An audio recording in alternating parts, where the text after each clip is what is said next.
Rome, en 253 après Jésus-Christ. Tandis que l'Empire s'effrite sous les assauts barbares, les épidémies et les révoltes internes, un homme surgit comme un éclair dans la nuit.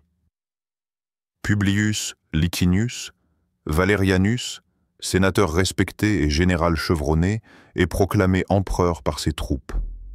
Dans un empire ravagé par la crise du XIIIe siècle, il apparaît comme l'espoir d'un renouveau impérial.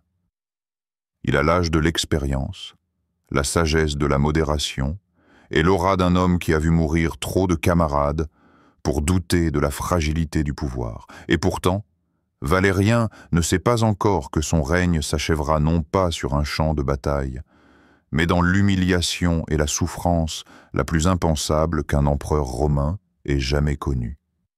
Car loin à l'est, dans les terres arides de l'ancienne Perse, un autre souverain nourrit un rêve audacieux, Chapourière, roi des rois, fils d'Ardachir et maître de l'empire sassanide.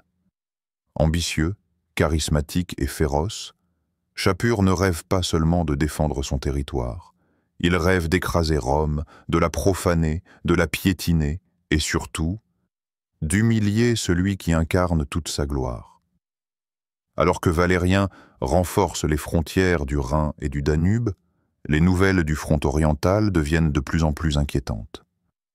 Les troupes sassanides franchissent l'Euphrate, brûlent les villes romaines en Mésopotamie et défont les garnisons avec une brutalité méthodique. Mais ce ne sont pas de simples incursions. C'est une guerre psychologique. Shapur ne veut pas seulement gagner, il veut terroriser. Des rumeurs commencent à circuler parmi les soldats. On parle de statues romaines décapitées, de symboles impériaux piétinés, de sacrifices humains offerts en l'honneur de la défaite de l'aigle romaine. Face à ces provocations, Valérien fait un choix qui changera sa destinée. Il ne délègue pas. Il ne commande pas depuis Rome. Il part lui-même à la tête d'une immense armée, déterminée à écraser Shapur et à restaurer la dignité impériale.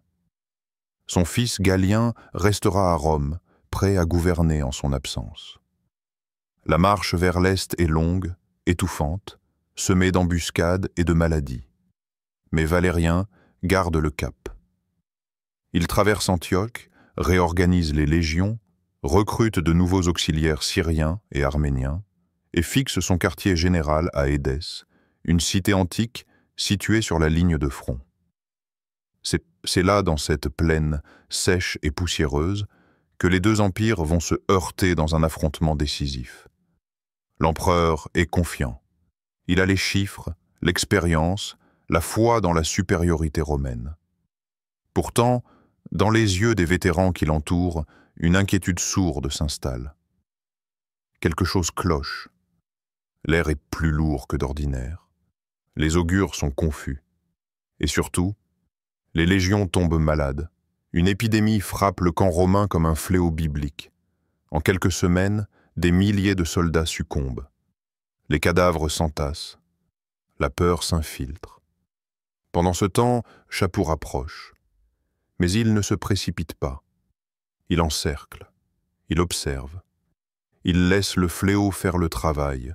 Quand il attaque enfin, c'est avec une précision chirurgicale. Les lignes romaines sont brisées. La cavalerie perse découpe les flancs.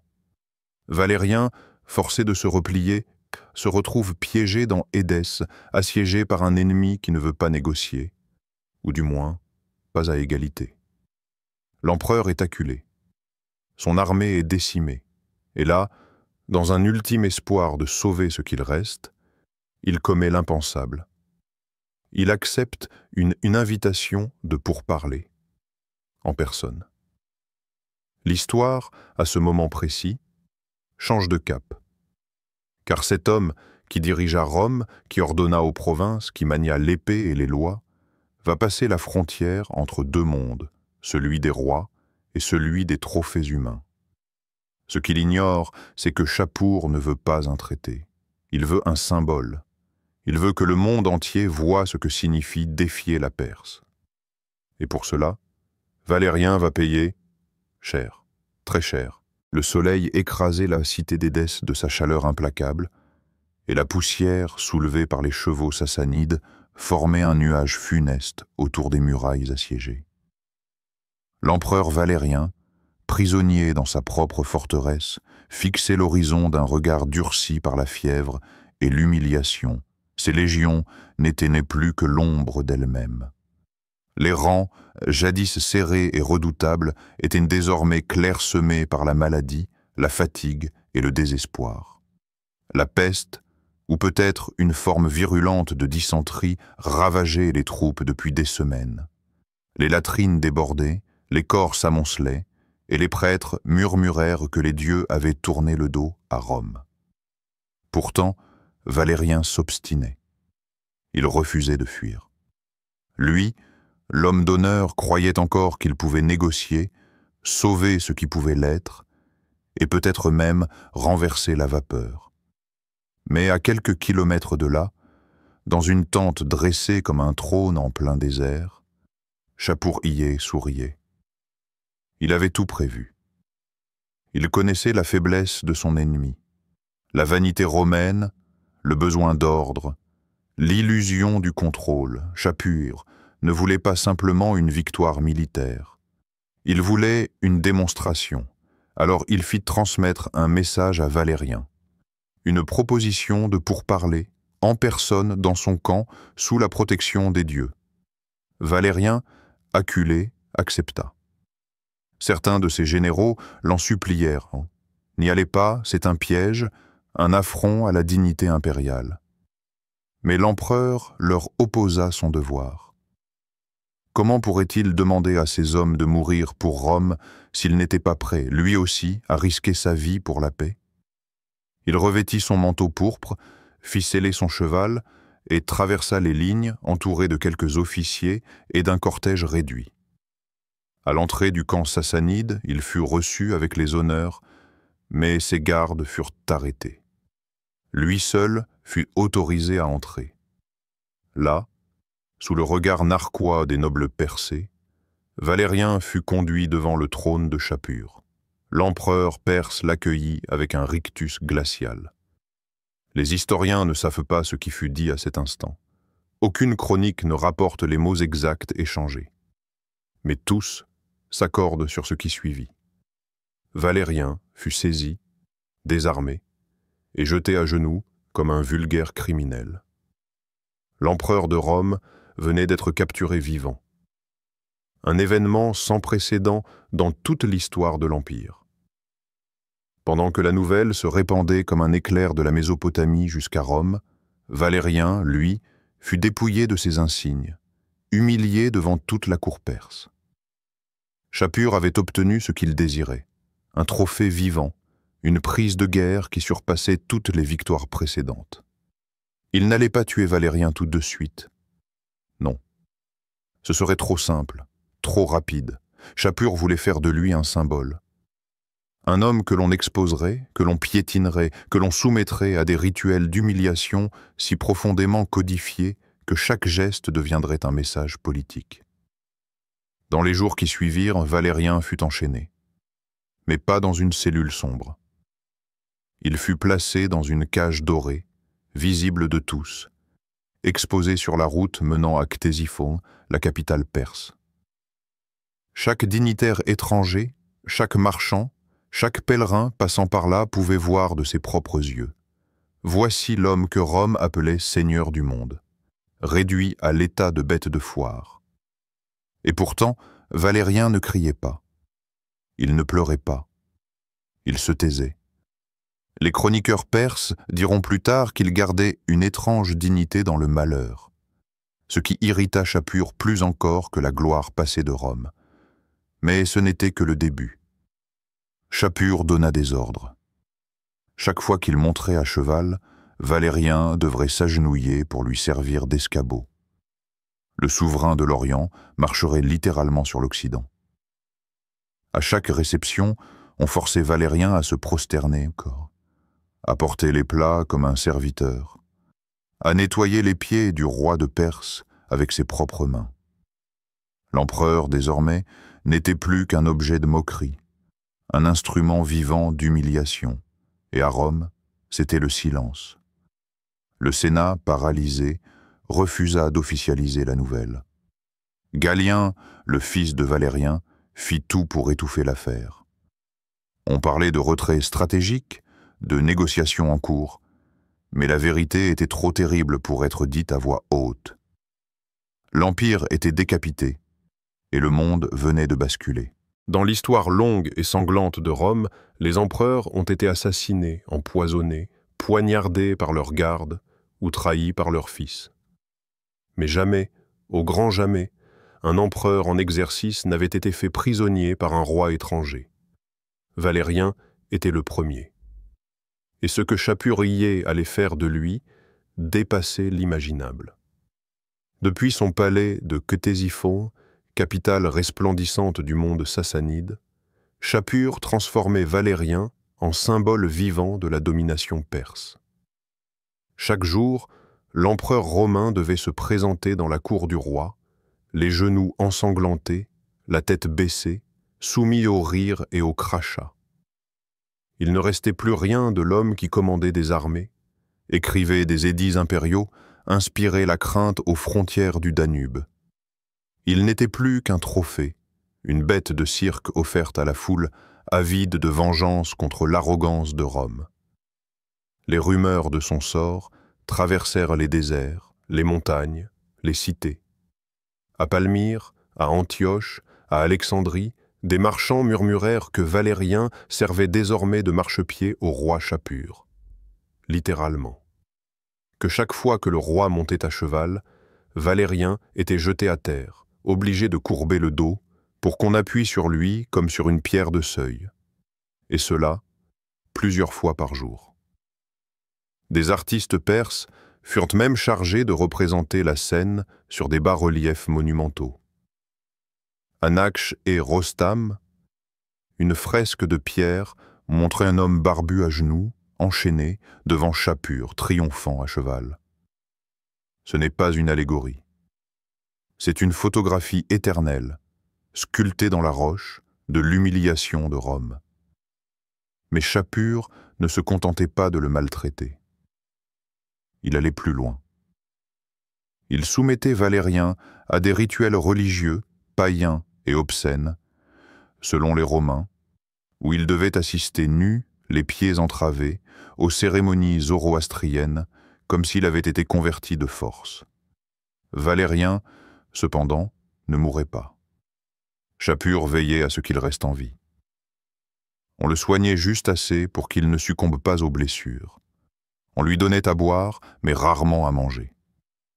Sa barbe blanche était laissée intacte pour accentuer son air de vieil esclave. Son manteau impérial avait été brûlé sous ses yeux. Il portait maintenant une tunique de lin grossier, la même que les domestiques. Et chaque soir, avant de le renvoyer dans sa cellule de fortune, une cage suspendue entre deux colonnes du palais, on lui faisait lire, à haute voix, les déclarations de victoire gravées sur les murs de Ctésiphon. C'était une torture de l'âme, une mort lente de l'honneur. Les messagers romains, quant à eux, n'étaient plus admis sur le territoire sassanide. Galien, à Rome, était réduit à spéculer. Les sénateurs, terrifiés, faisaient circuler des versions édulcorées.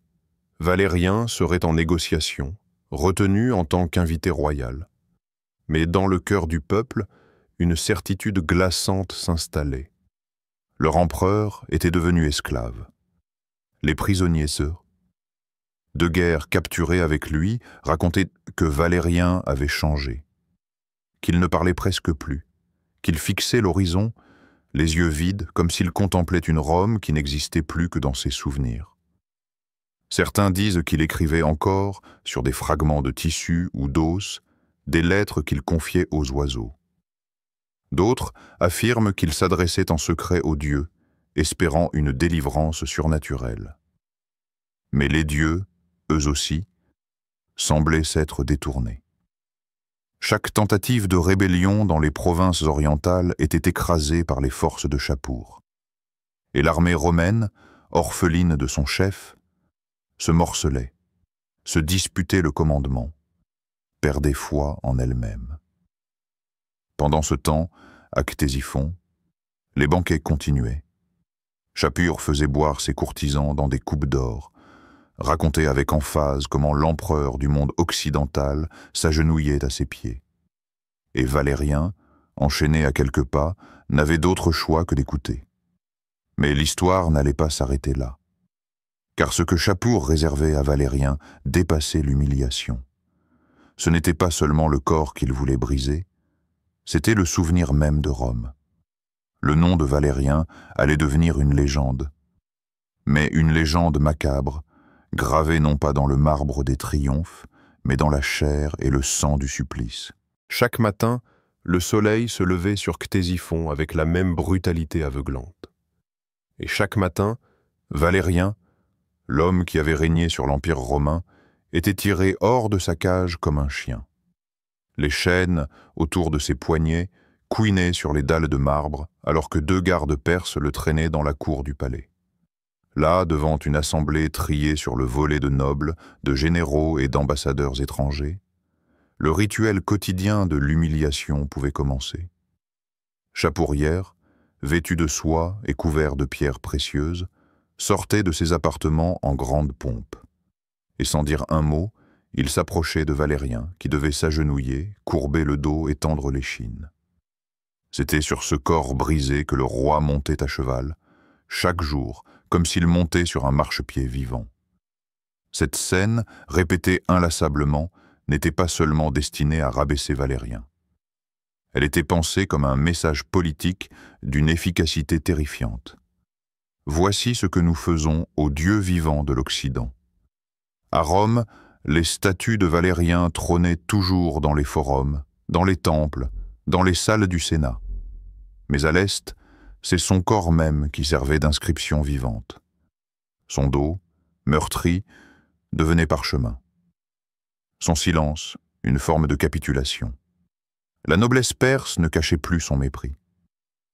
Certains nobles riaient en le voyant boiter, d'autres jetaient leurs restes de repas à ses pieds comme on le ferait avec un mendiant. Et chaque fois qu'un émissaire étranger était reçu, on organisait une démonstration. Valérien était amené devant tous, contraint de répéter des phrases préparées, proclamant la supériorité de l'Empire sassanide, reniant Rome, invoquant les faveurs du dieu Ahura Mazda sur la maison royale perse. Son latin impérial s'était transformé en un marmonnement honteux, articulé à moitié sous la menace du fouet. Mais même dans cette abjection, quelque chose en lui résistait. Un éclat dans les yeux, une fierté que Shapur n'arrivait pas à éteindre. Cette ténacité devint un problème. Car plus Valérien survivait aux humiliations, plus il devenait symbole d'une Rome déchue, mais invaincue dans l'âme. Alors Shapur intensifia les rituels. On força Valérien à marcher nu, les pieds liés autour du palais, traînant un collier de fer autour du cou. On le plaçait comme serviteur personnel de certains officiers perses qui n'hésitaient pas à le battre pour amusement. Pendant les repas royaux, il devait chanter des hymnes perses et faire l'éloge de Shapur comme le seigneur des 4 coins du monde. Mais le pire restait à venir. On raconta que Shapur fit construire une maquette miniature de Rome, en torchis. Il obligea Valérien à y déposer de petites torches enflammées, symbolisant la destruction de la ville éternelle par sa propre main. Certains disaient que Valérien fut contraint de fouler cette maquette aux pieds, comme s'il écrasait les temples et les forums qu'il avait vu naître empereur. D'autres racontaient qu'il versa des larmes, qu'il murmura le nom de son fils Galien, que sa voix se brisa en disant « Senatus, populusque Romanus ». Mais l'humiliation ne s'arrêtait pas au domaine physique ou symbolique. Elle s'étendait au domaine religieux. Shapur, initié au culte zoroastrien, imposait à Valérien d'assister aux sacrifices, de participer à des prières païennes, et même, comble du blasphème pour un Romain de porter les habits d'un prêtre perse lors d'un rituel solaire. Les astrologues de la cour voyaient dans ces actes une purification, une conversion du mal romain à la lumière perse. Valérien, lui, n'était plus qu'une silhouette, une enveloppe vide dont le cœur battait encore, mais dont l'âme vacillait entre dignité et folie. Certains prisonniers racontèrent qu'il parlait seul la nuit, qu'il répétait les noms des empereurs passés comme une litanie, Auguste, Trajan, Marc Aurèle, comme s'il voulait se rappeler qu'il faisait encore partie d'une lignée, comme si en prononçant ces noms, il protégeait sa mémoire du néant. Mais rien de tout cela n'attendrit Schapur. Au contraire, il voyait dans cette résistance muette une provocation. Il voulait briser Valérien, totalement, définitivement, irrévocablement. Et pour cela, il devait frapper non seulement le corps, non seulement l'honneur, mais la mémoire. Ce qui se tramait dans les salles obscures du palais n'était pas simplement la suite des tortures. C'était un projet funeste, une exécution lente, un spectacle d'horreur destiné à traverser les siècles. Le nom de Valérien allait entrer dans l'histoire, mais sous une forme monstrueuse, que ni le Sénat ni l'Empire ne pourraient jamais effacer. Le vent soufflait ce jour-là avec une étrange lourdeur sur les jardins de Ctésiphone. Il portait avec lui une odeur de résine brûlée, de chair et de peur. Dans l'ombre d'un patio aux colonnes dorées, un groupe d'hommes s'affairait autour d'un corps à genoux, ligoté, bâillonné. C'était lui, l'empereur Valérien. Il ne criait plus depuis des jours. Sa voix s'était brisée, puis évaporée. Ses yeux, autrefois vifs et impérieux, étaient désormais depuis vides, asséchés par la douleur. Il ne se débattait pas, il ne suppliait pas, il attendait, car il savait. Il avait compris, dans le silence des regards de ses geôliers, que l'heure était venue. Non pas celle de la délivrance, mais celle du supplice final. Schapurier voulait en finir, mais pas d'un coup d'épée, pas d'un poison. Il voulait que Rome, l'idée même de Rome, soit arrachée de la peau même de son représentant. L'ordre avait été donné, le supplice de l'écorchement vivant. Un rituel réservé aux traîtres les plus haïs, aux ennemis les plus honnis. Inspiré d'anciens châtiments assyriens, il avait pour but non seulement de tuer, mais d'effacer. Effacer le nom, le visage, la mémoire. Devant une assemblée silencieuse, composée de dignitaires, de prêtres zoroastriens et de scribes venus consigner chaque détail, Valérien fut attaché à une structure de bois, les bras écartés, les jambes immobilisées. Deux bourreaux s'approchèrent, munis de couteaux courbes, polis comme des miroirs. Un silence religieux s'installa. Puis la première incision fut faite, au bas du dos. Un filet de sang coula. Valérien ne cria pas, mais son corps se tendit, comme un arc au bord de la rupture. Les bourreaux, entraînés à ne pas toucher les organes vitaux, commencèrent à détacher la peau centimètre par centimètre, la décollant des muscles comme on épluche un fruit maudit. La peau était ensuite trempée dans de l'eau bouillante, nettoyée, tendue sur des cadres de bois. Chaque pied était conservé comme un trophée. On raconte que Schapur lui-même assistait au supplice, assis sur un trône d'ivoire, buvant du vin dans une coupe d'or, entouré de musiciens jouant des airs solennels. Il ne détourna pas les yeux. Il voulait voir. Il voulait inscrire cette image dans son esprit. Il voulait que chaque noble Perse, chaque ambassadeur étranger reparte avec cette vision gravée dans les rétines. Le plus grand empereur d'Occident, réduit à l'état de cuir. On dit que Valérien perdit connaissance à plusieurs reprises, qu'on le réveillait avec des bassines d'eau glacée pour qu'il ressente chaque instant, que son cœur battait encore alors que la majeure partie de son torse était mise à nu. Certains chroniqueurs prétendent qu'il murmura des prières, non pas à Jupiter ni à Mars, mais à des divinités anciennes, oubliées comme si dans la douleur la plus pure, il touchait quelque chose d'au-delà des dieux. D'autres racontent qu'il ne dit rien, que son silence fut plus puissant que tous les hurlements. Lorsque le supplice fut achevé, le corps de Valérien n'était plus qu'une carcasse sanglante, brisée, inerte. Mais Schapur n'en avait pas fini. Il ordonna qu'on conserve la peau impériale. Elle fut soigneusement traitée, séchée, puis rembourrée de paille et de roseaux. On recréa ainsi une forme humaine, grotesque et rigide, que l'on habilla d'une cape pourpre et d'un diadème en fer forgé. Cette effigie fut exposée dans le temple du feu, à Persépolis. Chaque année, lors des grandes célébrations religieuses, on la plaçait au centre des rituels, comme une mise en garde. Voici ce qui arrive à ceux qui osent défier la Perse. Le nom de Valérien devint alors malédiction. À Rome, on l'effaça des documents officiels. Les statues furent discrètement retirées. Le Sénat ne prononça jamais sa mort. Galien, son fils, déclara qu'il était retenu en mission diplomatique. Mais personne n'y croyait. Les marchands, les soldats, les esclaves, tous avaient entendu. Tous savaient. L'écorchement de Valérien dépassait la simple exécution. C'était une guerre contre la mémoire, une tentative d'anéantir le symbole, de flétrir l'image de l'Empire. Mais dans cette horreur, une vérité paradoxale naquit. En voulant effacer son nom, Schapur le rendit éternel. Car à travers ce supplice, Valérien devint un mythe, non pas un héros glorieux, mais un martyr impérial, le témoin vivant de la cruauté des puissants, du destin impitoyable qui attend ceux qui montent trop haut.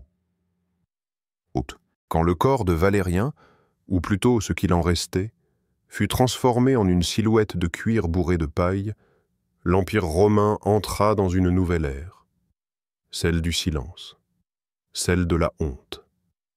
Aucune proclamation officielle, aucune oraison funèbre, aucun deuil national. À Rome, le Sénat se terra dans le mutisme. Galien, désormais seul empereur, ordonna l'effacement discret des symboles de son père dans les bâtiments publics, les monnaies, les cérémonies militaires. C'était comme si l'histoire elle-même avait avalé Valérien dans un trou noir. Mais cette absence criait plus fort que tous les discours. L'écorché de Persépolis n'était pas seulement une dépouille exhibée comme trophée, c'était un acte de guerre contre la mémoire collective de Rome. Un affront que les Romains, malgré leur orgueil blessé, n'avaient pas les moyens de venger. Pas encore. Schapur, lui, savoura sa victoire. Il fit graver des bas-reliefs dans tout l'Empire perse, montrant sa suprématie sur les empereurs romains. Sur l'un d'eux, il est représenté à cheval, tenant Valérien par le poignet, tandis qu'un autre empereur, Philippe l'Arabe, semble courber l'échine.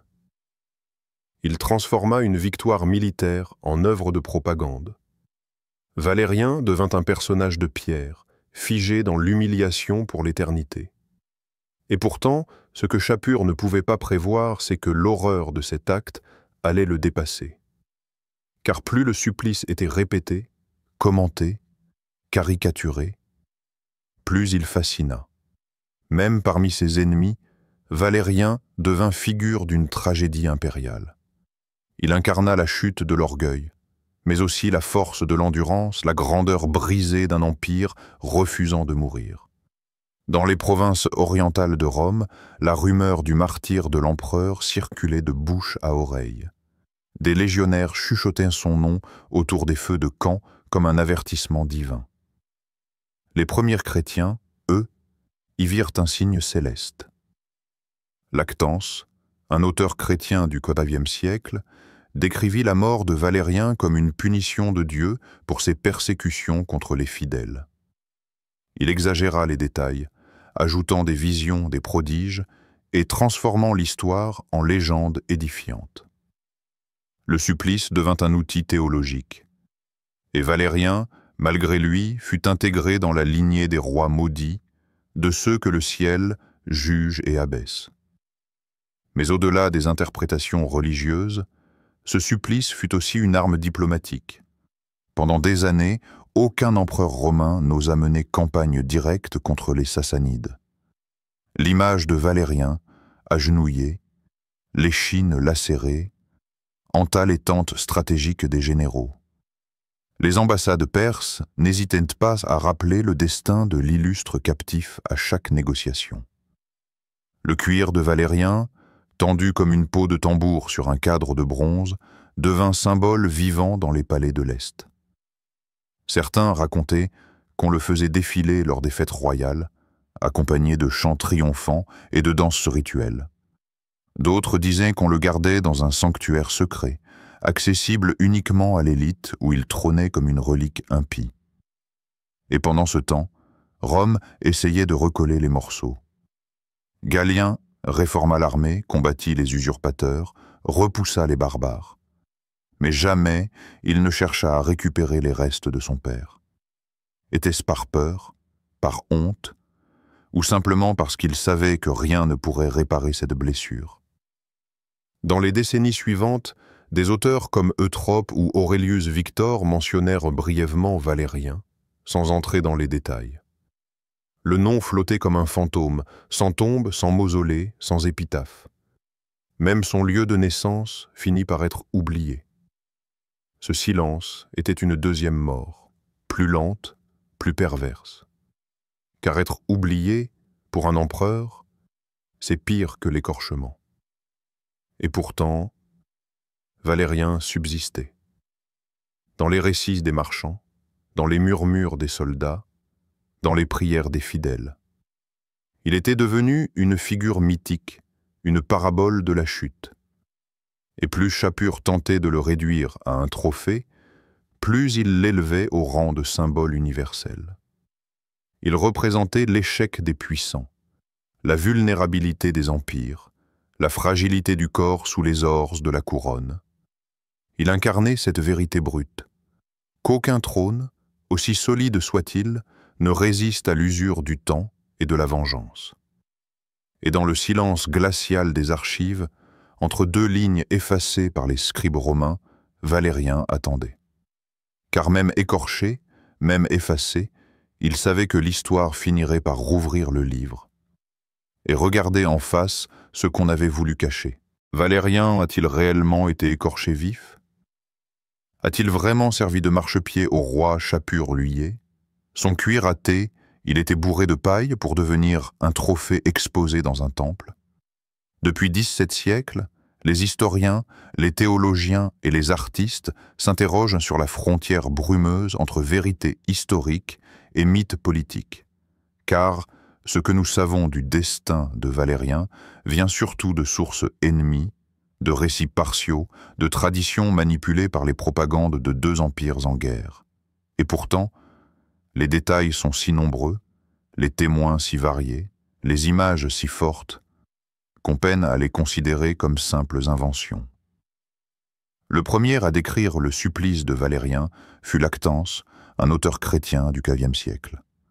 Dans son œuvre de la mort des persécuteurs, il affirme que Dieu a puni l'empereur pour ses persécutions contre les chrétiens et raconte avec un plaisir morbide que Valérien fut humilié, puis écorché vivant sur ordre de Shapur. Mais Lactance n'était pas historien. Il écrivait une œuvre apologétique où chaque persécuteur devait recevoir sa juste rétribution divine. Sa version est donc empreinte d'exagération, de symbolisme religieux et sans doute d'invention. Mais il n'est pas le seul. Des sources perses, bien qu'orgueilleuses, confirment la capture de Valérien. Et les reliefs sculptés à Nakhch et Rostam montrent effectivement un roi romain agenouillé devant Shapur. La propagande perse en faisait une fierté. Jamais un empereur romain n'avait été capturé vivant. Quant aux sources romaines, elles sont étonnamment muettes. Eutrope, Aurelius Victor, l'Histoire. Auguste, tous mentionnent Valérien, mais avec des mots prudents, allusifs, parfois vagues. Il parle de sa défaite, de sa captivité, mais jamais en détail. Était-ce par ignorance ou par volonté d'effacer une tâche trop honteuse. Il est difficile d'imaginer que Rome n'ait pas eu vent du sort exact de son empereur. Le silence, dans ce cas, devient un aveu. Car si Valérien avait eu une mort digne, une fin héroïque sur le champ de bataille, les chroniqueurs romains l'auraient célébré avec faste. Mais à la place, rien. Des phrases courtes, des points de suspension, des trous dans l'histoire. Les archéologues, eux, n'ont jamais retrouvé la peau de Valérien, ni de preuves physiques du supplice. Mais cela n'est pas surprenant. Le cuir se dégrade, et si le trophée fut conservé, il a sans doute disparu depuis des siècles. Ce qui reste, en revanche, c'est l'impact culturel. Valérien est devenu un symbole, un avertissement. Dans la littérature byzantine, il incarne la vanité punie. Dans les écrits musulmans médiévaux, il apparaît comme figure tragique de l'arrogance païenne. Dans l'imaginaire collectif occidental, il rejoint la galerie des puissants détrônés, aux côtés de Néron, Caligula et Charles Pied. Alors, que retenir? Était-ce une exécution rituelle réelle, filmée par les regards des scribes, ou une construction politique à la fois perse et chrétienne? Peut-être un peu des deux, car les légendes les plus tenaces naissent toujours d'un noyau de vérité, enveloppé dans la peur, le silence et la vengeance. Ce qui est certain, c'est que le supplice de Valérien a changé l'histoire. Après lui, plus aucun empereur ne sous-estima les Sassanides. Après lui, la mémoire de l'échec devint une arme plus puissante que les légions. Et surtout, après lui, Rome apprit une leçon douloureuse. Le pouvoir n'est jamais éternel. Même les plus grands peuvent tomber. Même les maîtres du monde peuvent finir à genoux. Même un empereur peut être transformé en trophée.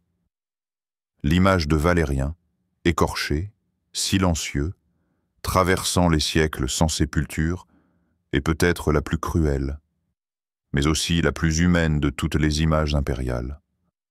Car au fond, derrière la pourpre déchirée et la couronne brisée, il ne restait qu'un homme. Un homme face à l'histoire. Un homme que personne n'a sauvé. Un homme que le monde n'a jamais oublié.